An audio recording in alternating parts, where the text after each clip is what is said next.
Une nation tropicale n'a jamais remporté de médaille aux Jeux olympiques d'hiver. Mais cela n'a pas empêché un nombre croissant de pays de tenter leur chance.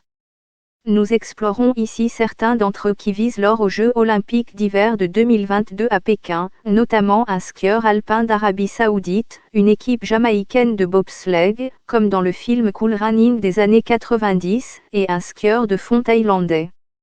Vous seriez excusé si vous n'associez pas immédiatement l'événement enneigé des Jeux d'hiver à la chaleur humide de l'Arabie Saoudite, mais un athlète du royaume du désert se prépare pour la grande occasion. Fayaï Kabdi, 24 ans, sera le seul représentant de son pays aux Jeux, dans l'épreuve de ski alpin. Ces Jeux olympiques d'hiver, qui débuteront le 4 février dans la capitale chinoise, seront les tout premiers pour l'Arabie Saoudite, un pays où la neige tombant du ciel est quelque chose d'assez inhabituel pour faire la une des journaux du monde entier. Abdi était l'un des plus de 100 candidats qui ont tout simplement répondu à une annonce, publiée par la Fédération saoudienne des sports d'hiver récemment créée, demandant des candidats potentiels pour une équipe olympique. Abdi a appris à skier à l'âge de 4 ans et a profité de ses études universitaires aux États-Unis pour dévaler les pistes aussi souvent que possible. Pourtant, son cas ne pourrait pas mieux symboliser la tendance à une participation accrue des pays sans neige aux Jeux olympiques d'hiver. Alors que les premiers Jeux d'hiver, en 1924, ne comptaient que 14 pays européens aux côtés des États-Unis et du Canada, un nombre record de 92 pays du monde entier ont participé aux derniers Jeux, organisés en Corée du Sud en 2018. À Pékin, 91 nations seront en compétition, dont les débutants, l'Arabie Saoudite et Haïti, ainsi que d'autres pays connus pour leur climat plus chaud, comme le Brésil, le Timor oriental, le Ghana et Taïwan. L'île caribéenne de la Jamaïque est souvent évoquée lorsque l'on pense à un pays étranger participant aux Jeux olympiques d'hiver, et ce grâce à Hollywood et au film Cool Running de 1993. Basé sur l'histoire de l'équipe jamaïcaine de bobsleigh à 4 qui a participé aux Jeux olympiques d'hiver de 1998 à Calgary, au Canada, le film a fait plus que divertir les spectateurs du monde entier, il a inspiré d'autres nations sans neige à tenter leur chance. Si le pays a participé à plusieurs Jeux olympiques dans les épreuves de bobsleigh à 2, Pékin marquera la première participation d'une équipe à 4 depuis les Jeux de Nagano, en 1998. À Pékin, l'île des Caraïbes sera également représentée par une équipe de 2 hommes, tandis que Jasmine Fanlator Victoria participera au monobob féminin. Mais le quatuor a également fait la une des journaux en raison de certaines méthodes d'entraînement qui ressemblaient à une scène de Cool Running. En 2020, 2 membres de l'équipe, Shanwayne Stephan et Ninroi Turgot, ont été vus en train de pousser une Mini Cooper dans une zone industrielle de la ville britannique de Peterborough. Les gymnases britanniques étaient alors fermés en raison du verrouillage de Covid-19. Et le film n'a pas seulement inspiré la Jamaïque. Cool Running a même fait partie d'une proposition de financement pour une équipe brésilienne qui a tenté de se qualifier pour les Jeux de 1998. Mais l'histoire des pays sans neige participant à la compétition est bien plus ancienne. Selon le Comité international olympique, le Mexique a été la première nation à participer aux Jeux d'hiver par temps chaud, en 1928.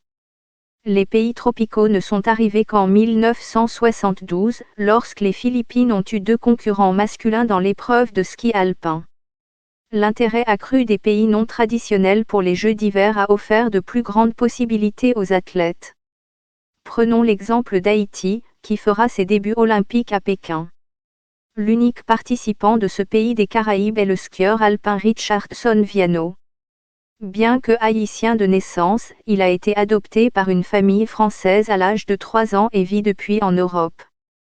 Après avoir échoué à intégrer l'équipe olympique française pour les Jeux de Pyeongchang en 2018, Viano a été approché par les autorités sportives haïtiennes pour concourir sous son drapeau.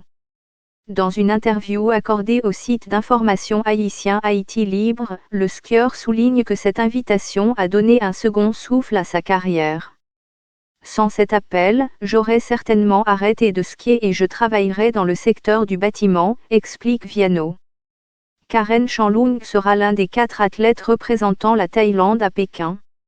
La jeune femme de 25 ans est née en Italie et a concouru sous le drapeau italien aux côtés de son frère Marc au niveau des jeunes.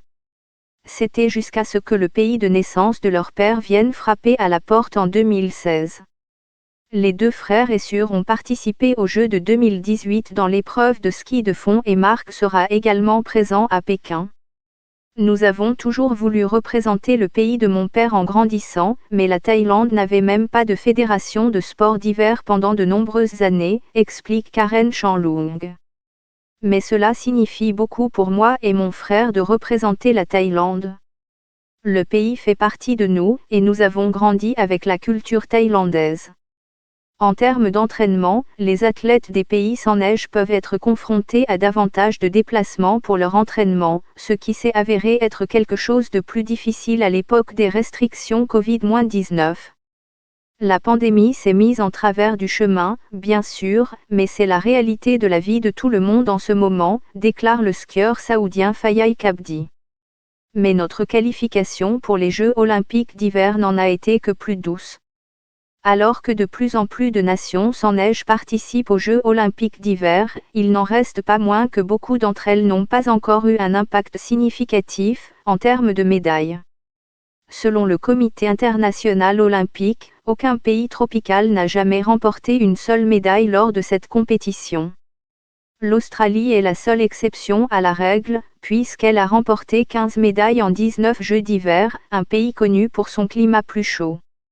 Mais comme le Comité international olympique adopte le système de classification climatique de Köppen, l'Australie est considérée comme un pays sec, et non tropical. Cet obstacle n'entame toutefois pas le moral d'athlètes comme Fayyaz Kabdi et Karen Chanlung. Il est important pour les pays d'avoir leur drapeau lors d'une compétition aussi importante que les Jeux olympiques, estime Karen Chanlung. En tant qu'athlète, il n'y a rien de plus grand que cette compétition. Nous voulons faire de notre mieux. Et Abdi est d'accord ? Son rêve olympique fait partie d'un effort plus important pour développer une culture des sports d'hiver en Arabie Saoudite, qui comprend la construction du 4e plus grand centre de neige couvert du monde. J'espère que je contribuerai à inspirer les gens, s'exclame Abdi, car à l'avenir, il souhaite que d'autres personnes en Arabie Saoudite et dans la région du Golfe se mettent au sport d'hiver et se rendent peut-être aux Jeux d'hiver eux aussi.